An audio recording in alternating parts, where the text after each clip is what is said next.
Good morning students. आज अपन cell division के बारे में डिस्कस करेंगे। सेल डिवीज़न क्या है?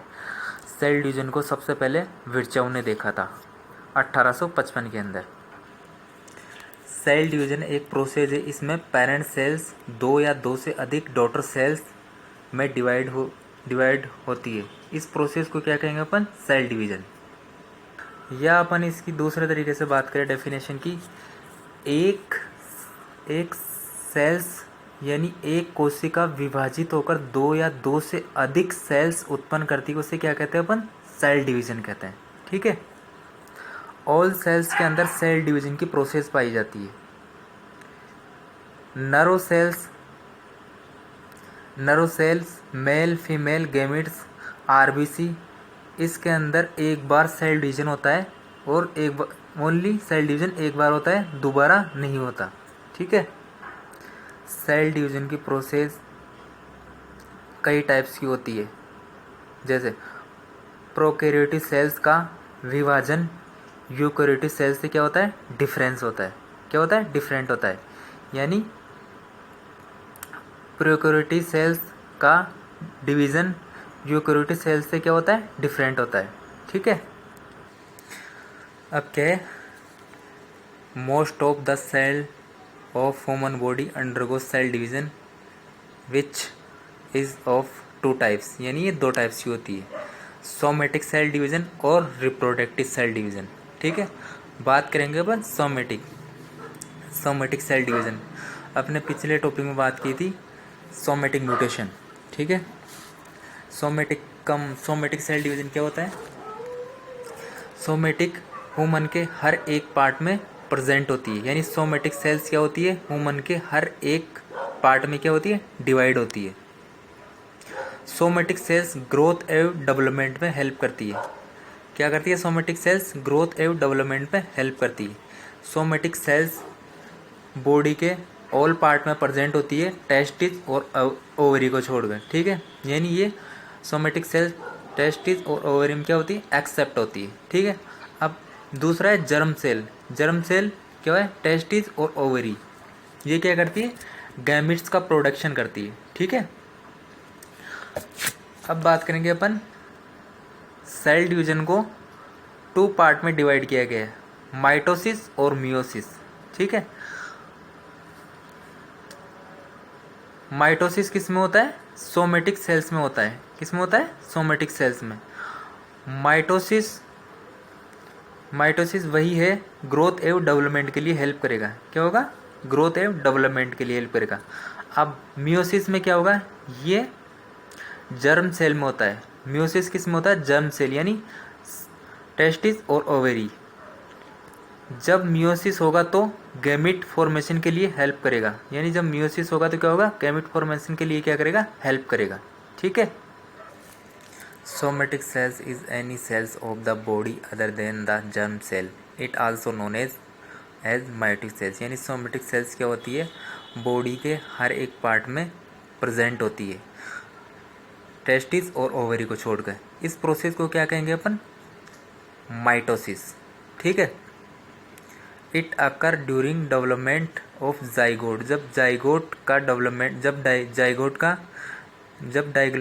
का डेवलपमेंट होता है इनटू एम्ब्रियो के अंदर, तो वहाँ पर एक न्यू सेल एडिज हो जाती है, तो वहाँ पर क्या होगा? ग्रोथ। ठीक है ना। जैसे यंग से adult, in which a somatic cells duplicate its content and divides into two, यानी in which a somatic cells duplicate its content and divide into two, जिसमें एक सोमेटिक सेल्स अपने कंटेंट को डुप्लीकेट करती है और टू पार्ट में क्या होती है? डिवाइड होती है। अब mitosis is a fundament process of life, यानी mitosis is a fundamental process of life, यानी माइटोसिस लाइफ की एक फंडामेंटल प्रोसेस है। ठीक है। जिसके दौरान कोशिका अपने सभी कंपोनेंट को दोहराती है, जिसमें उसके क्रोमोसोम शामिल होते हैं। ठीक है। दो समान सेल्स से विभाजित होते हैं। ठीक है। ये क्या हो गया? Third point. अब बात करें अपन cell cycle. Cell cycle, cell division आमतौर पर लंबे टाइम तक क्या रहता है, सेल साइकिल का एक हिस्सा रहता है। सेल साइकिल एक फेज है। डिवीजन होने वाली सेल्स मदर सेल्स एवं विभाजन के फलस्वरूप बनने वाली डॉटर सेल्स कहलाती है। ठीक है। अब सेल साइकिल की 2 फेज होती है, इंटरफेज और माइटोटिक फेज। इंटरफेज क्या होती है? It is a state high metabolic activity in which a cell does most of it growing. यानी इंटरफेज में क्या होता है, इस फेज में क्रोमोसोम स्पष्ट दिखाई देता है। क्या होता है इसमें क्या होता है, क्रोमोसोम क्या होता है, क्लियर दिखाई देता है। ये क्या है, इंटरफेज। अब इंटरफेज के अंदर कोई सेल डिवीजन नहीं होता। इंटरफेज में क्या होता है, सेल डिवीजन नहीं होता, लेकिन सेल डिवीजन के लिए क्या होती है, इसमें सेल डिवीजन नहीं होता, लेकिन सेल डिवीजन के लिए तैयार होती है स्वयं। ठीक है। अब बात करते हैं अपन interphase consist of 3 phase. Interphase को 3 पार्ट में डिवाइड किया गया है। ठीक है। पहला होता है अपना G1 फेज। ठीक है ना, G1 फेज। इस फेज में सेल का सभी ऑर्गेनेल्स तथा साइटोप्लाज्मिक कंपोनेंट रेप्लिकेट होता है। ठीक है। G1 फेज में क्या होता है, ग्रोथ। इसमें क्या होता है, सेल की ग्रोविंग होती है। ठीक है। यानी cell metabolically activity, duplicate organelle, cytoplasmic component, centrosome, replication, being. यानी इस फेज में सेल्स का सभी ऑर्गेनेल्स तथा साइटोप्लाज्मिक कंपोनेंट रेप्लिकेट होता है। ठीक है। बात करेंगे अपन second S phase. S phase में क्या होता है, अच्छा अपन बात करते हैं अब बात करेंगे अपन एस फेज। एस फेज में क्या होता है, डीएनए रेप्लिकेशन। एस फेज में क्या होता है, डीएनए रेप्लिकेशन। यानी एस फेज में डीएनए न्यूक्लियस में रेप्लिकेट होता है। एस फेज में क्या होता है, डीएनए किस में रेप्लिकेट होता है, डीएनए न्यूक्लियस में क्या होता है, रेप्लिकेट होता है, तथा सेंट्रियोल साइटोप्लाज्म में रेप्लिकेट होता है। डीएनए किस में होता है रेप्लिकेट, न्यूक्लियस में, और सेंट्रियोल किस में होता है, साइटोप्लाज्म में रेप्लिकेट होता है। ठीक है। इसका टाइम कितना होता है, लगभग 8 आवर होता है। ठीक है। अब बात करें एस फेज डीएनए सिंथेसिस के लिए एस स्टैंड को सिंथेटिक रूप में जाना जाता है। ये लगभग 8 आवर तक रहता है। ठीक है ना, कितने आवर तक रहता है, 8 आवर तक। क्या होता है, डीएनए सिंथेसिस के लिए एस स्टैंड को सिंथेटिक रूप में जाना जाता है। ठीक है। अब पढ़ेंगे अपन G2 फेज। G2 फेज में माइटोसिस को बनाने के लिए प्रोटीन बनता है। G2 फेज में क्या होता है, माइटोसिस को बनाने के लिए क्या होता है, प्रोटीन होता है। ठीक है। माइटोसिस को बनाने के लिए क्या होता है, प्रोटीन होता है, जिसमें सेल को एनर्जी मिल सके। अगर माइटोसिस के अंदर क्या होता है, माइटोसिस जी फेज में क्या होता है, माइटोसिस को बनाने के लिए प्रोटीन बनता है। प्रोटीन से क्या होगा, सेल को एनर्जी मिलेगी। ठीक है ना, सेल को एनर्जी मिलेगी तो ग्रोथ होगी। अगर वहाँ पर ग्रोथ होगी तो क्या होगा, सेल माइटोसिस क्या होगा, स्टार्ट होगा। ठीक है। ये क्या होगी, अपनी तीनों फेज कंप्लीट हो गई।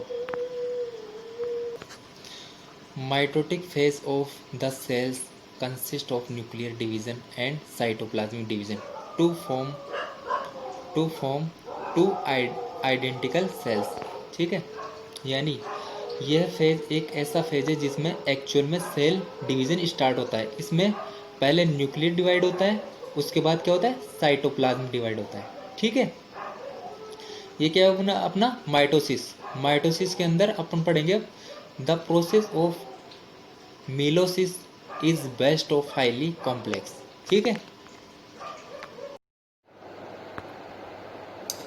Good morning student. आज अपन जीन की स्ट्रक्चर एंड करेक्टरिस्टिक के बारे में डिस्कस करेंगे। सबसे पहले बात करेंगे जीन क्या है। सेल्स के अंदर न्यूक्लियस प्रेजेंट होता है। न्यूक्लियस में क्या होता है, डीएनए एंड आरएनए, ठीक है। जो डीएनए की सबसे छोटी इकाई उसे क्या कहेंगे अपन, जीन, ठीक है। Gene is the physical and functional unit of heredity, ठीक है। जीन हेरिडिटी की फिजिकल एंड फंक्शनल इकाई है, ठीक है। आप या अपन ऐसे बोल सकते हैं, gene is the functional part of DNA और आरएनए। जीन डीएनए और आरएनए का एक फंक्शनल पार्ट है। या gene is unit of heredity, gene heredity की एक इकाई है। कि यानी जीन डॉटर सेल से पेरेंट सेल्स में, जीन पेरेंट सेल से डॉटर सेल्स में क्या करती है, ट्रांसमिशन होती है, ठीक है। उस कंडीशन को क्या कहते हैं, हेरिडिटी। यानी एक पीढ़ी से दूसरी पीढ़ी में जो जीन का ट्रांसफर होता है उसे क्या कहेंगे अपन, हेरिडिटी। अब जैसे आने वाली पीढ़ी कैसे होगी, ठीक है ना, वो किस पे डिपेंड करता है, जीन पे। Gene is the particular factor that passes unchange from parent to progeny, ठीक है। कहने का मतलब क्या है, जीन वह विशेष है जो पेरेंट्स से प्रोजेनी तक अनचेंज रहता है। यानी आने वाली पीढ़ी में क्या होता है, जीन उसके जो गुण है ना वो उसमें बच्चे में ट्रांसमिशन नहीं होते, यानी, ठीक है। और यह एक जीव के लिए जैविक चरित्र की निर्धारणा करता है, ठीक है। अब बात करेंगे पर 1865 में ग्रेगर जॉन मेंडल ने हेरिडिटी जीन के तत्वों का मूल वर्णन किया था। यानी 1865 में ग्रेगर जॉन ने फर्स्ट जीन एलिमेंट का वर्णन किया था, ठीक है, थर्ड पॉइंट में। दूसरा, one number of each pair is contribute by each parent, so the Mendel concept of gene is also known as basic unit of the function. यानी प्रत्येक माता पिता द्वारा प्रत्येक जोड़ी की एक संख्या का योगदान होता है, ठीक है ना, इसीलिए जीन की मेंडल अवधारणा कहते हैं। प्रत्येक पेरेंट द्वारा एक जोड़ी की एक संख्या का योगदान होता है, इसीलिए इसे मेंडल की अवधारणा कहते हैं।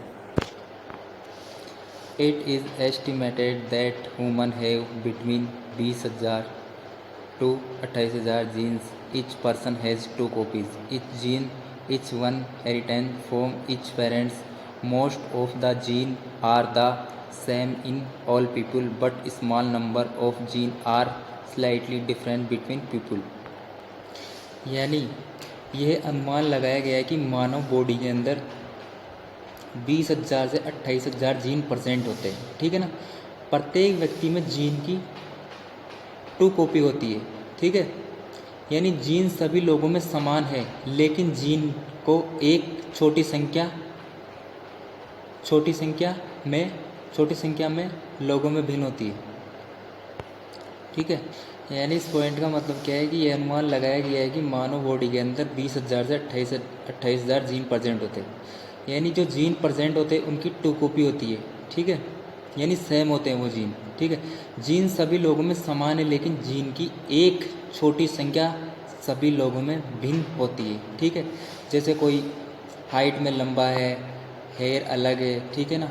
यानी एक पीढ़ी से दूसरी पीढ़ी में जो जीन का ट्रांसमिशन हो रहा है, जीन सेम है, ठीक है, जीन तो सेम है, लेकिन किसी की हाइट में डिफरेंस है, हेयर कलर चेंज है, ठीक है ना, आँखों का कलर अलग है, ठीक है, वो क्या है,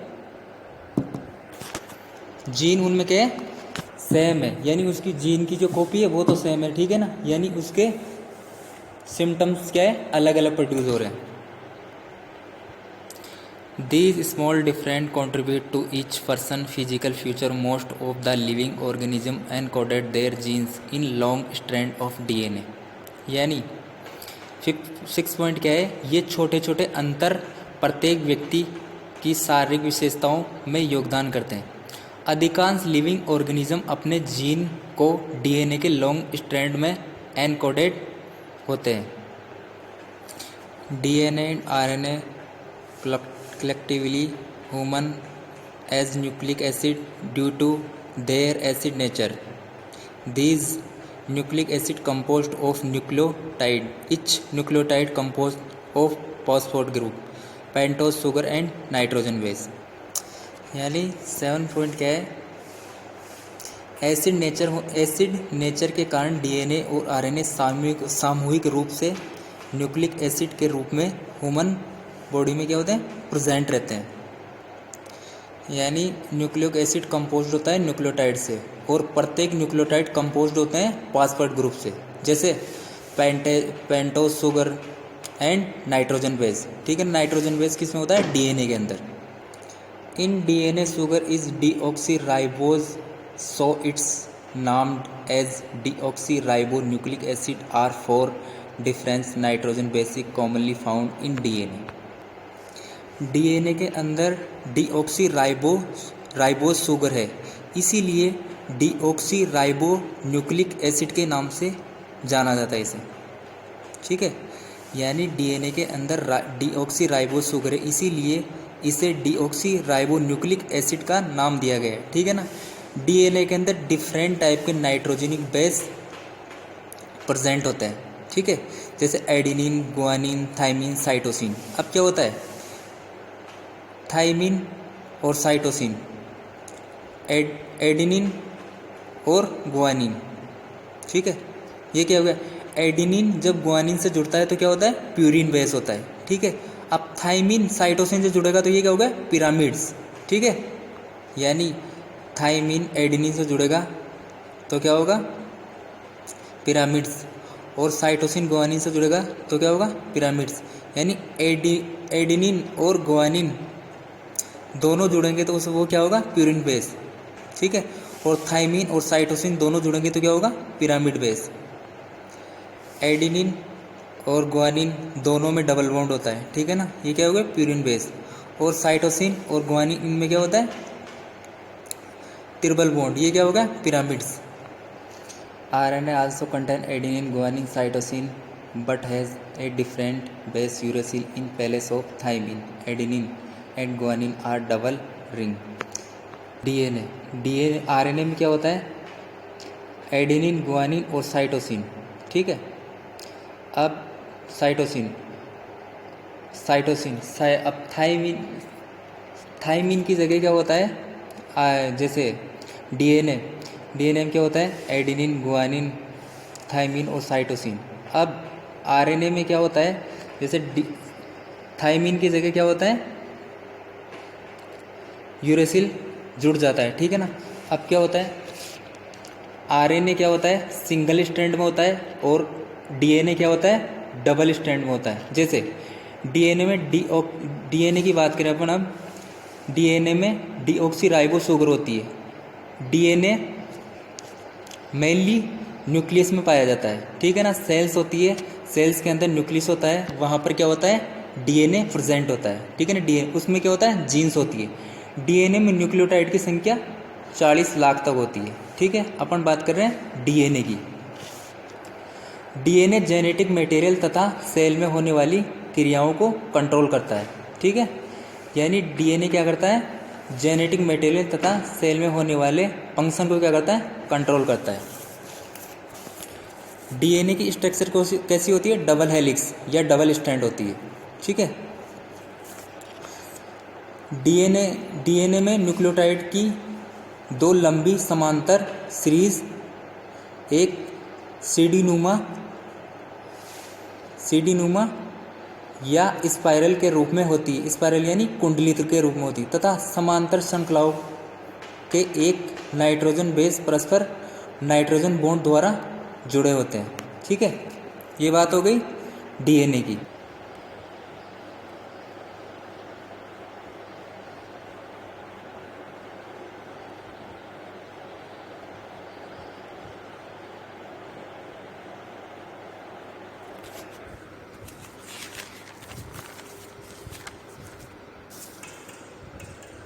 बना लीजिए एक वीडियो फ्यूज कर दी। अरे यार वो बंद हो जाए, 2-4 मिनट और बना लिया। यानी जब जीन एक्टिव होता है तो coding and non coding sequence की एक प्रोसेस में कॉपी किया जाता है। ठीक है, जिसे अपन ट्रांसक्रिप्शन कहते हैं। ट्रांसक्रिप्शन का मतलब क्या होता है, डीएनए से जब आरएनए बनता है उस कंडीशन को अपन क्या कहेंगे, ट्रांसक्रिप्शन। अब बात करेंगे because adenine always pair thymine and cytosine, always pair with guanine diameter of DNA is about 20 angstrom, distance between nucleotide 3.4 angstrom. यानी थाइमीन हमेशा साइटोसिन के साथ जुड़ा रहता है, ठीक है। अब डीएनए का जो डायमीटर होता है, यहाँ पर देखो, जो डीएनए का जो न्यूक्लियोटाइड प्रेजेंट है वो डायमीटर होता है 3.4 एंगस्ट्रॉन, और एडेनिन यानी ये वाला स्टैंड, ये डीएनए स्ट्रक्चर है, यहाँ पर ये पूरा क्या होगा, 20 एंगस्ट्रॉन।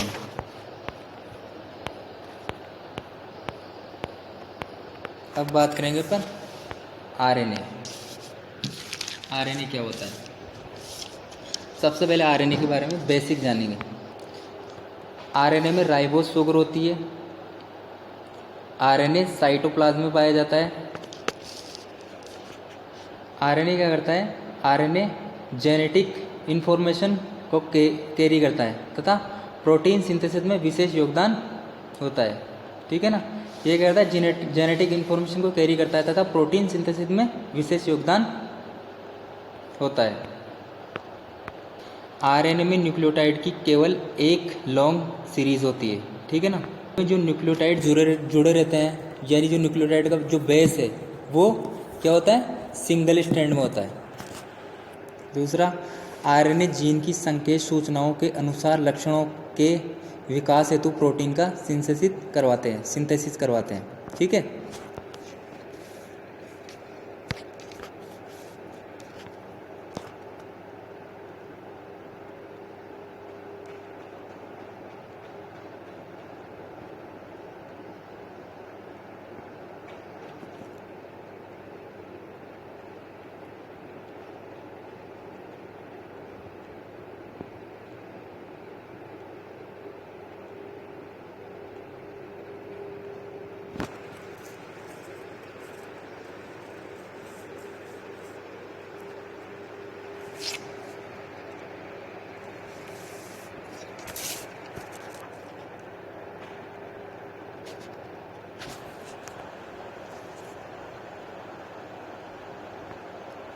अब बात करें अपन, जो वायरस होता है वो डीएनए की जगह आरएनए होता है। कुछ वायरस जेनेटिक मटेरियल डीएनए होता है, कुछ वायरस में जेनेटिक मटेरियल आरएनए होता है, ठीक है। आरएनए डबल और सिंगल स्ट्रैंड में होता है, ठीक है ना। अब बात करें virus double strand virus double strand में होता है, जैसे आरएनए, ठीक है ना। कुछ जैसे शुगर और नाइट्रोजन बेस, अपन कर रहे हैं वायरस की बात, जैसे शुगर और नाइट्रोजनस बेस, उसमें कौन सा बॉन्ड होता है, ग्लाइकोसिडिक बॉन्ड। अब बात करें अपन टाइप ऑफ आरएनए, ठीक है। पहला है एमआरएनए। एमआरएनए क्या होता है, जब आप एमआरएनए की बात करोगे, जब आप एमआरएनए की बात करोगे तो आपको याद रखना है एमआरएनए सिंथेसाइज होता है, ठीक है, डीएनए से। किससे होता है सिंथेसाइज, डीएनए से। डीएनए न्यूक्लियस में प्रेजेंट होता है। डीएनए किस में प्रेजेंट होता है, न्यूक्लियस में, ठीक है। जब डीएनए किस में प्रेजेंट होता है, न्यूक्लियस में, ठीक है। ये न्यूक्लियस से बाहर नहीं आता, ठीक है ना, इसीलिए वह एमआरएनए को बनाता है। जब डीएनए न्यूक्लियस से बाहर नहीं आता तो वह क्या बनाता है, एमआरएनए। इस प्रोसेस से एमआरएनए सिंथेसिस होता है, ठीक है ना। इस प्रोसेस से क्या होता है, एमआरएनए सिंथेसिस होता है। इसे अपन क्या कहेंगे, ट्रांसक्रिप्शन, ठीक है। क्या कहेंगे, ट्रांसक्रिप्शन। जैसे एग्जांपल से मान लें, एमआरएनए क्या है, मैसेंजर, यानी इंफॉर्मेशन कैरी करता है, ठीक है ना। जैसे किसके लिए, डीएनए से। डीएनए की जो भी इंफॉर्मेशन होगी वो किसके पास होगी, एमआरएनए के पास। यानी एमआरएनए इंफॉर्मेशन किसके लिए करेगा, सीक्वेंस के लिए। सीक्वेंस से क्या बनेगा, प्रोटीन। अब क्या होगा, एमआरएनए ट्रांसक्रिप्शन और डीएनए ट्रांसक्रिप्शन, यानी DNA transcription. RNA polymerase second DNA के ऊपर क्या होगी, आकर एक्ट होंगे, ठीक है ना। वहाँ पर क्या होगी, डिफरेंट टाइप की डिफरेंट टाइप के एमिनो एसिड या प्रोटीन क्या करेंगे, प्रोटीन के मॉलिक्यूल्स बनेंगे, ठीक है ना। अब जो प्रोटीन्स के मॉलिक्यूल्स बने उसकी सारी इंफॉर्मेशन किसके पास रहेगी, एमआरएनए के पास, ठीक है। यानी बहुत सारे प्रोटीन जुड़कर बहुत सारे प्रोटीन जुड़कर क्या बनाएंगे, पॉलीपेप्टाइड चेन, ठीक है। अब बात करें अपन आरएनए। आरएनए क्या होता है, प्रोटीन से जो भी बनेगा वो राइबोसोम पर बनेगा, इसीलिए इसको राइबोसोम कहते हैं, ठीक है। Ribosomal RNA which is present in ribosome, यानी राइबोसोमल आरएनए किस पर प्रेजेंट होता है, राइबोसोम पर, ठीक है ना। वो बाइंड करता है एमआरएनए को, ठीक है ना। अब वो एमआरएनए को बाइंड करेगा तो वहाँ पर क्या होगा, डिफरेंट टाइप के एमिनो एसिड जुड़कर एक पॉलीपेप्टाइड चेन बनाएंगे, ठीक है ना। वहाँ जो प्रोटीन की सीक्वेंस किस पर रहेगी, राइबोसोम पर, ठीक है। राइबोसोम पर एक्ट रहेगी। राइबोसोम क्या करेगा, प्रोटीन सिंथेसिस का काम करेगा। अब बात करें अपन टीआरएनए। टीआरएनए मीन्स क्या होता है, ट्रांसफर आरएनए, ठीक है। टीआरएनए का काम क्या है, टीआरएनए का मेन काम क्या होता है, ये एमिनो एसिड को लेकर आता है, ठीक है। ये क्या करता है, टीआरएनए एमिनो एसिड को लेकर आता है, ठीक है। मतलब सारे एमिनो एसिड यानी सारे एक्टिव एमिनो एसिड जुड़कर प्रोटीन सारे, यानी टीआरएनए का मीन्स यानी सारे एक्टिवेटेड एमिनो एसिड जुड़कर से क्या बनेगा, प्रोटीन। इसे लाएगा कौन, टीआरएनए, ठीक है। ये क्या हो गया, टीआरएनए, मैसेंजर आरएनए। एसआरएनए, एसआरएनए क्या है, स्मॉल न्यूक्लियर, ये किसी जीन को कोड नहीं करता, ठीक है। इसे क्या कहेंगे अपन, एसआरएनए। अब बात करेंगे अपन characteristic of gene. Gene body की स्ट्रक्चर और मेटाबॉलिज्म को क्या करता है, कंट्रोल। जीन म्यूटेशन से गुजरते हैं, जीन किससे गुजरते हैं, म्यूटेशन से, और उनकी एक्सप्रेशन को बदलते हैं। जीन क्या करता है, कैरी करता है। Gene carry the heredity information one generation to next generation, ठीक है। यानी जीन इंफॉर्मेशन को कैरी करता है किसके पास, वन जनरेशन से नेक्स्ट जनरेशन तक, ठीक है। ये क्या होगा, कैरेक्टरिस्टिक ऑफ जीन। सभी जीन डीएनए से बने होते हैं जो आरएनए वायरस की अपेक्षा करते हैं। सभी जीन किसके बने होते हैं, डीएनए एंड आरएनए के। सभी जीन डीएनए से बने होते हैं जो आरएनए वायरस की अपेक्षा करते हैं, ठीक है। जीवन की स्ट्रीम में विभिन्न चरणों का डेवलपमेंट एंड प्रोडक्शन जीन द्वारा नियंत्रित किया जाता है। यानी जीवन के इतिहास में विभिन्न चरणों का डेवलपमेंट एवं प्रोडक्शन किसके द्वारा नियंत्रित होता है, जीन के द्वारा। अब हम बात करेंगे जीनोटाइप क्या होता है। जीनोटाइप हमने पहले पढ़ा था, जीन प्रारूप, ठीक है ना। यानी जेनेटिक इंफॉर्मेशन नाइट्रोजन बेस के स्पेसिफिक सीक्वेंस में स्टोर की जाती है, ठीक है। प्रत्येक जीव की आनुवंशिक इंफॉर्मेशन स्टोर की जाती है एक जनरेशन से अनदर जनरेशन, जैसे प्रेगनेंसी। जीनोटाइप का मीन्स है, जैसे मान लो जीन प्रारूप आने वाली पीढ़ी कौन सी होगी। जैसे अब जैसे पेरेंट्स है, ठीक है ना। अब जो आने वाली संतान है, ठीक है ना, उसमें जो गुण जो कैरेक्टरिस्टिक दिखेंगे, ठीक है, वो क्या किस में दिखेंगे, वो आने वाली संतान यानी प्रोजेनी में, ठीक है। ये क्या हो गया, genotype. The gene determine the growth and difference of organism from single cell zygote nature adult control complex from a gene must express to proper time and place. इसमें क्या होगा, जीन डिपेंड करेगा कि आने वाली पीढ़ी में कौन से गुण होंगे। जैसे हाइट में लंबा होगा, बालों का कलर अलग होगा, ठीक है ना, वो क्या हो गया, फिनोटाइप, ठीक है। थैंक्स।